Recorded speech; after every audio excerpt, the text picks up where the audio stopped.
They canceled the future. What happened to the advanced tech? All right, so this video is about the technology I grew up with that was seemingly advanced for its time, and we don't have an equivalent in present day 2018.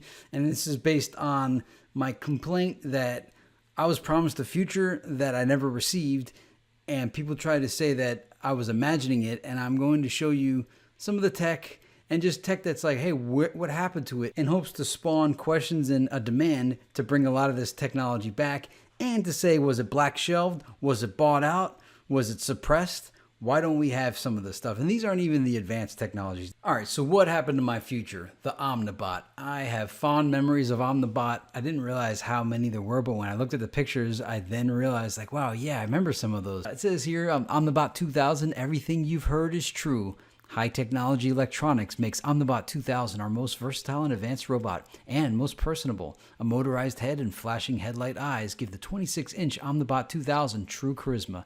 His fully articulated right arm and grasping hand can lift an object off of a table, carry it, and set it down.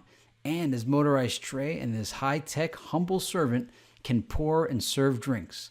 So seeing this kind of stuff in around 1985 made me think, well, by the time I'm older, these robots will be absolutely perfected and advanced. And not only are they not perfected, they're not even available. And I'm not saying that these Omnibots were state-of-the-art awesomeness, but they gave a glimpse at what could be and what should absolutely be now in 2018. There was a lot of robots in the 80s, and I attribute the decline of robots to Terminator 2. That scared everybody about robots, much like HAL scared everybody in 2001 Space Odyssey.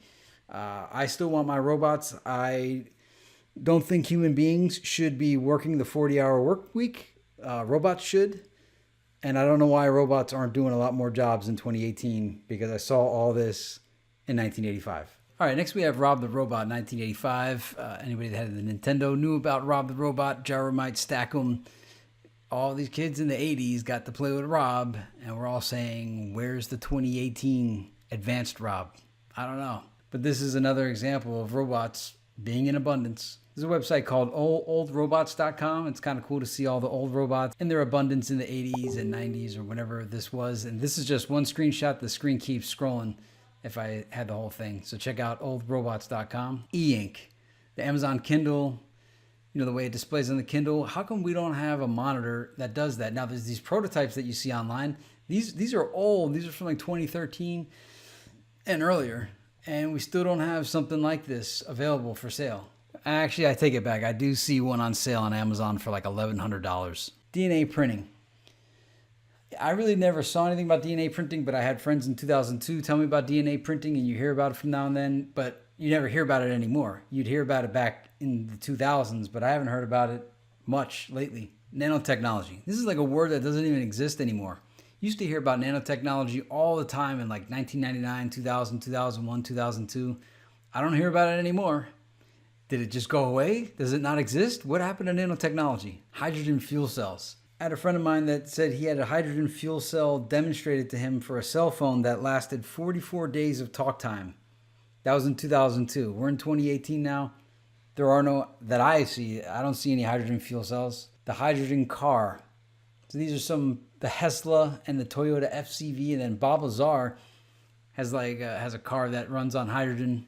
And he says he's been using hydrogen in his car for over 10 years. And he hasn't bought gas in 10 years. Look up Bob Lazar. The hydrogen economy. During the George W. Bush administration, I saw this speech. Tonight I'm proposing $1.2 billion in research funding so that America can lead the world in developing clean, hydrogen-powered automobiles. A simple chemical reaction between hydrogen and oxygen generates energy, which can be used to power a car, producing only water, not exhaust fumes. With a new national commitment, our scientists and engineers will overcome obstacles to taking these cars from laboratory to showroom, so that the first car driven by a child born today could be powered by hydrogen and pollution-free. Of course, we have the Tesla Wardenclyffe Tower. We see it existed. How come no one's tried rebuilding it? I know some people are trying to rebuild it. So there's something. We see there's a Tesla Wardenclyffe tower, provides free energy. Someone should rebuild it. Google Glass. I don't really know where the status is of Google Glass, but these wearable glasses were kind of a thing a couple years ago. And it just seems like Oculus Rift is all that's there. And that's really not glasses. It's kind of like a 3D environment. So Google Glass, where you at? The flying car. The flying car is always 1 or 2 years away. I have a document I found from 1998 that was talking about the flying car being released for $80,000 next year. And it's always next year. Where's the flying car? Automata. So I don't know if you know about this Automata, but in a time before electricity, apparently people in France figured out how to make robots that worked without electricity. They were like wind-ups. Check some of this out. This is a device in the shape of a small boy. It's perhaps the world's most astonishing surviving automaton.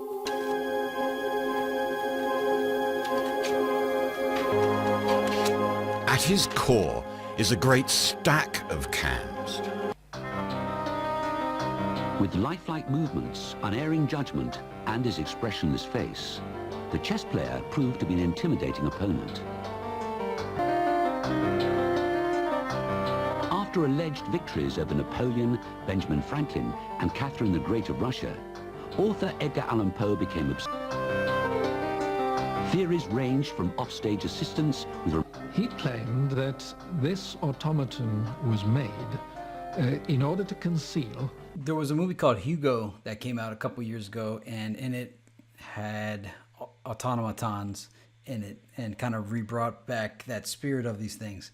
So that's just, it's interesting to think, like, how did they make these things all these years ago, even before computers? Disney and Epcot robots. I don't know if you've ever been to Disney World or Epcot, but a lot of the rides like the Carousel of Progress and Spaceship Earth have tons of robots in it. And these came out in like the early 80s, early 80s.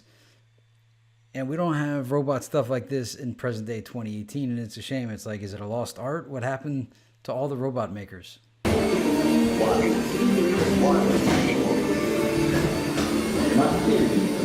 washed over by Arab and Jewish scholars. Call it the first backup system.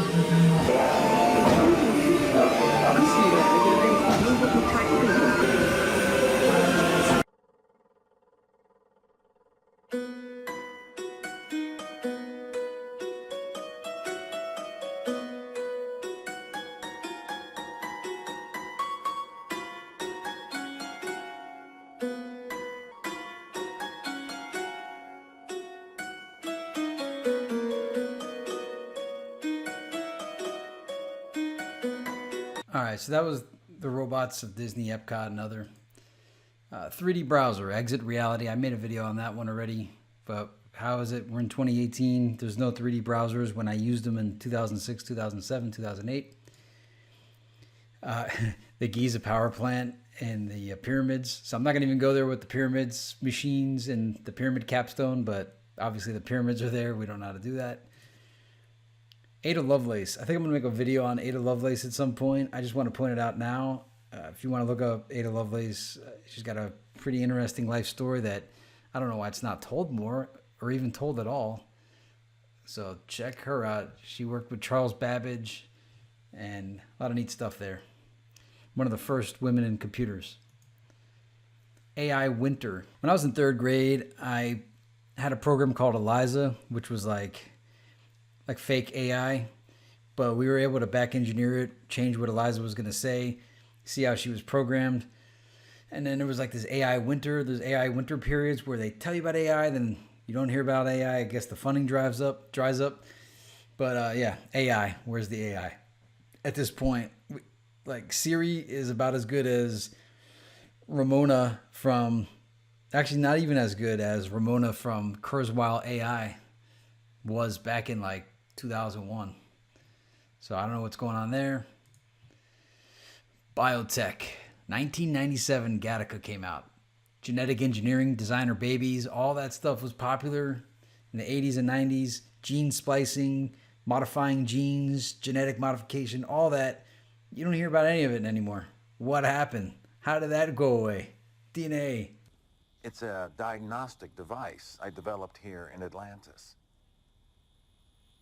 Every doctor should have one. It's amazing what can be accomplished without red tape. All right, that last scene was from Atlas Shrugged Part 3. That's the end of this video. What technology did I miss? What technology did we have in the past that we don't have now? What kind of robot memories do you have of the 80s? And do you think we should have robots? Do you want an automated society? Do you like the 40-hour work week, or would you prefer robots doing all the work and us automating all the tasks and then using our free time for either leisure or designing and building a nice utopian world that we could all have, a quality one with equality and all that good stuff? Or do you like just currently living in the current system that we have and continue on like this for generation after generation? Isn't it time we have an automated society? Aren't we ready for it? Weren't we conditioned for this?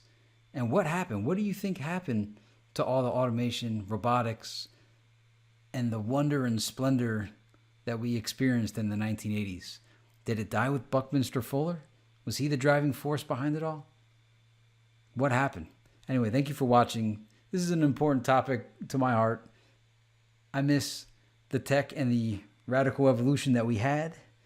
And I'm not liking this slowed down, intentionally slowed down technological pace that we're at now.